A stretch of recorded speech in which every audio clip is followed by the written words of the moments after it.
Początki zamku czorsztyńskiego sięgają XIII wieku, gdzie w dokumencie z 1320 roku pojawia się nazwa Wroniń, która jest teraz bezpośrednio identyfikowana właśnie z zamkiem. A fundatorem grodu była prawdopodobnie księżna Kinga, czyli żona naszego króla Bolesława Wstydliwego. Sam zamek stanowił niejako zaporę postępującej na północ kolonizacji węgierskiej od strony Budy.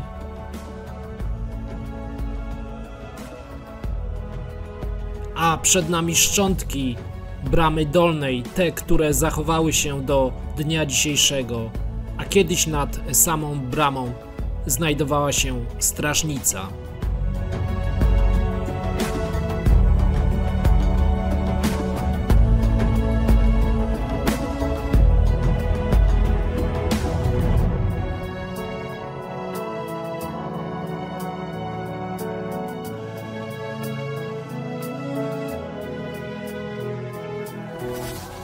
Zamek od początku pełnił ważną funkcję, nie tylko strzegł naszej granicy na południu, ale również kontrolował bardzo ważny trakt handlowo-dyplomatyczny Via Magna, co później Państwo będą mogli oczywiście zobaczyć na zdjęciu dokładnie. A o samym szlaku wspominałem już wcześniej w innych odcinkach o zamkach średniowiecza. Również sama placówka zamkowa pełniła rolę celną. Kolejny król Polski, Kazimierz Wielki, wnosi znaczny wkład w rozwój zamku w Czorsztynie, szybko nadając mu bardzo ważne znaczenie na południowej rubieży granicy. I Kazimierz Wielki nie był jedynym monarchą, który gościł na zamku. Mieliśmy tutaj tak znamienitych gości jak Ludwik Węgierski, Jadwiga Andegaweńska oraz Władysław Warneńczyk. I tu pojawia się bardzo ciekawa historia. Właśnie jest to jego wyprawa w celu zdobycia Konstantynopola, która niestety kończy się bardzo tragicznie dla naszego i także węgierskiego monarchy.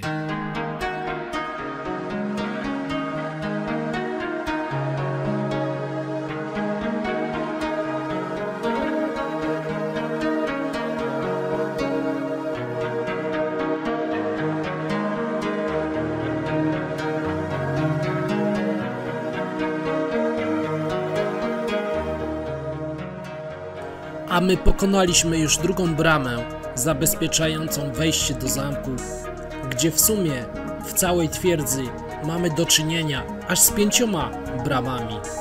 A co tutaj na mnie robiło niesamowite wrażenie, to skały wapienne, bardzo dobrze wkomponowane w mury twierdzy. Zobaczcie to zresztą sami.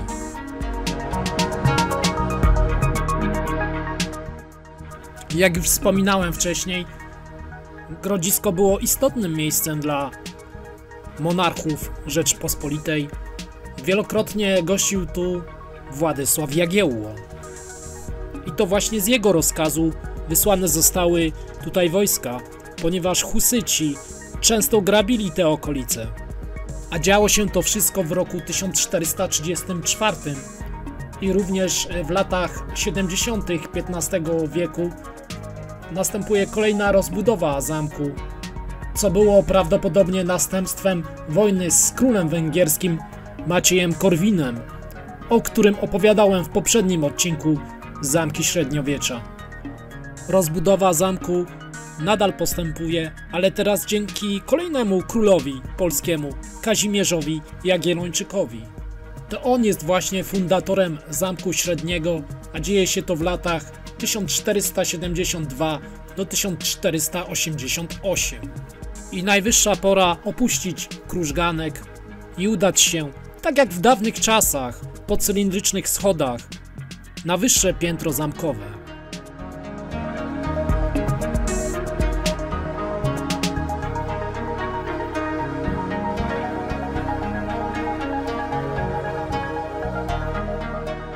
XVI oraz XVII wiek to kolejne etapy rozbudowy obiektu.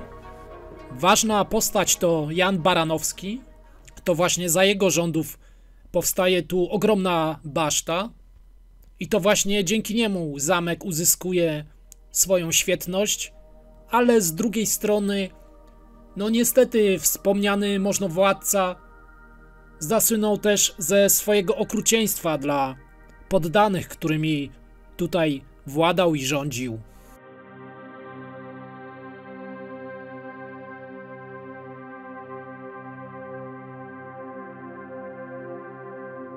Na początku 1651 roku Jerzy Plattenberg wyrusza na wyprawę wojenną na Ukrainę przeciwko znanemu wrogowi Rzeczypospolitej Bohdanowi Chmielnickiemu. I część wojsk stanowi załoga zamku z Czorsztyna. I tu rozpoczyna się też ciekawa historia. Pojawia się postać Aleksandra Kostki-Napierskiego.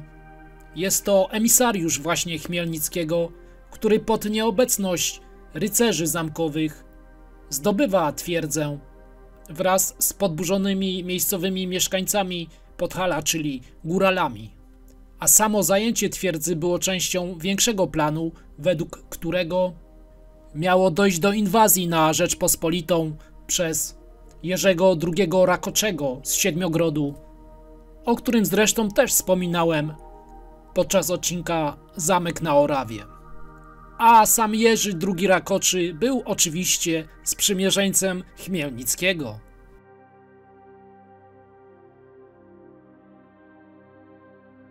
I mamy tragiczną datę w dziejach zamku, ponieważ właśnie rok 1651 to początek powolnego upadku miejscowej twierdzy granicznej. 4 lata później, w 1655 roku, na zamku pojawia się król Jan Kazimierz, uciekający przed Szwedami podczas potopu szwedzkiego.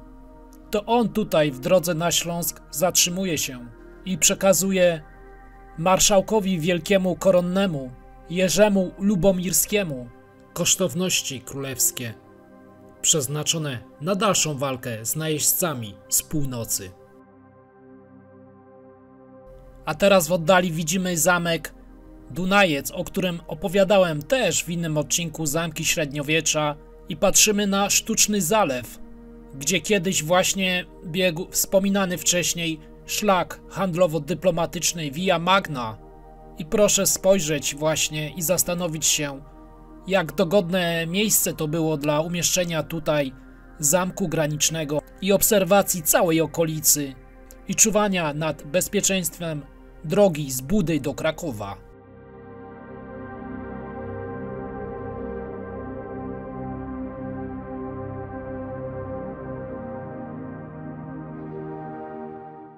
Natomiast wiek XVIII to czarna karta historii zamku Czorsztyn. Kolejno zdarzają się tragedie jedna po drugiej, istotnie wpływając na dalsze losy budowli. Do pierwszej dewastacji dochodzi w latach 1734-1735, kiedy to wojska kozackie powodują tu ogromne zniszczenia, a przyczyną tego była walka o tron pomiędzy Augustem II Sasem i Stanisławem Leszczyńskim. Dochodzi też do rozruchów chłopskich, również konfederaci barscy powodują tutaj znaczne uszkodzenia podczas właśnie tego konfliktu. No i w końcu nadchodzi najtragiczniejsza karta historii dla naszego kraju. Rozbiory, które przypieczętowują upadek twierdzy granicznej. I niejako jakby tego było mało, sama natura mści się chyba już na zamku, ponieważ na skutek pioruna dochodzi do pożaru, co przypieczętowuje los zamku jako po prostu zwykłej ruiny. Ale pośród właśnie tych ruin podobno ukryty jest skarb.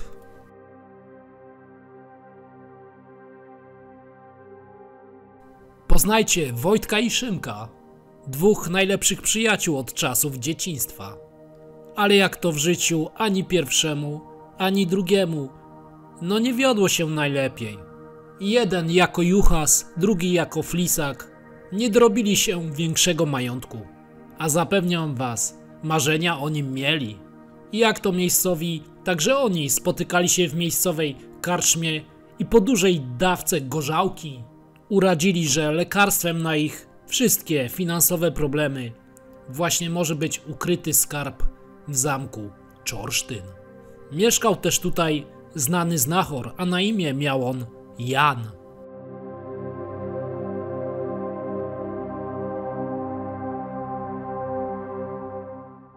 I jak już wiecie z wcześniejszej opowieści, Kostka Napieralski ukrył tu mnóstwo skarbów i właśnie ci dwaj oto przyjaciele postanowili odnaleźć zagubiony od setek lat skarb.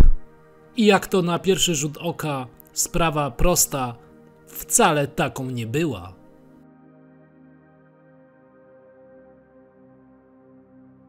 Ponieważ skarbu zawsze ktoś pilnował, a w tym wypadku, no kto to mógł być? Sam diabeł z demonami. Ale Jan znał sposób, jak dobrać się do owych skarbów, a było to tylko możliwe w noc świętojańską. Dwaj przyjaciele cierpliwie wyczekiwali nocy świętojańskiej, aż wreszcie nadeszła i wtedy bez wahania ruszyli na poszukiwania skarbu.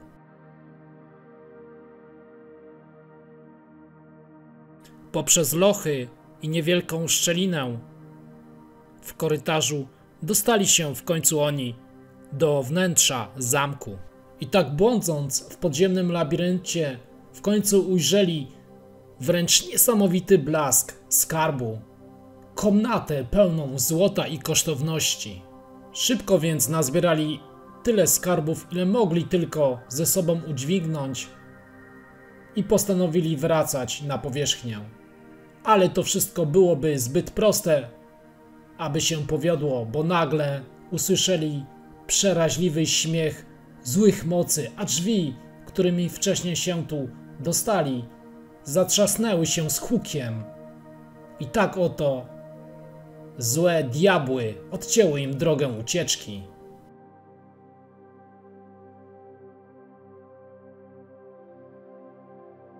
Błądząc pośród ciemności, rozpalili łuczywo, które ze sobą zabrali i koniec końców odnaleźli szczelinę prowadzącą do kolejnego lochu i dalszych korytarzy w podziemiach zamku. I znów nie wydostali się z mrocznych lochów tak szybko, błądząc przez wiele godzin, ale w końcu ukazało im się przed oczyma wyjście, które wyprowadziło ich na brzeg Dunajca. Pewni swego ruszyli więc w drogę powrotną do Czorsztyna, ale jakoś nie mogli poznać swojej rodzinnej wioski. A to kapliczka w innym miejscu, a to droga zbyt szeroka lub wąska. I tak podążając w kierunku swojej wsi, w końcu udało im się do niej dotrzeć. Ale wioska już nie była taka jak poprzednio. Wszystkie domy, które znali, dawno już nie istniały i przed oczyma ukazały im się tylko same ruiny i zarośla ze zdziczałymi drzewami. Bo tak naprawdę to, co dla nich było tylko jedną ponurą nocą w podziemiach zamku Czorsztyn, dla reszty świata okazało się całym wiekiem. Tak oto okazało się, że wszyscy ich bliscy już dawno nie żyją, a oni tak naprawdę nie mają dokąd wracać. A sam cenny skarb, który wynieśli z lochów, okazał się bezwartościowymi kamieniami.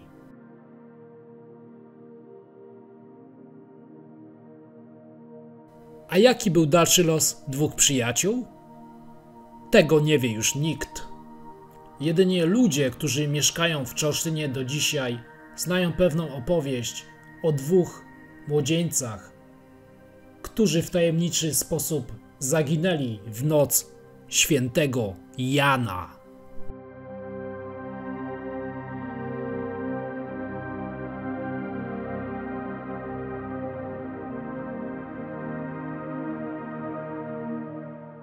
I to już na dzisiaj wszystko, moi drodzy. Powoli opuszczamy zamek Czorsztyn, żegnamy się z historią i śmiałkami, którzy poszukiwali tutaj ukrytych skarbów.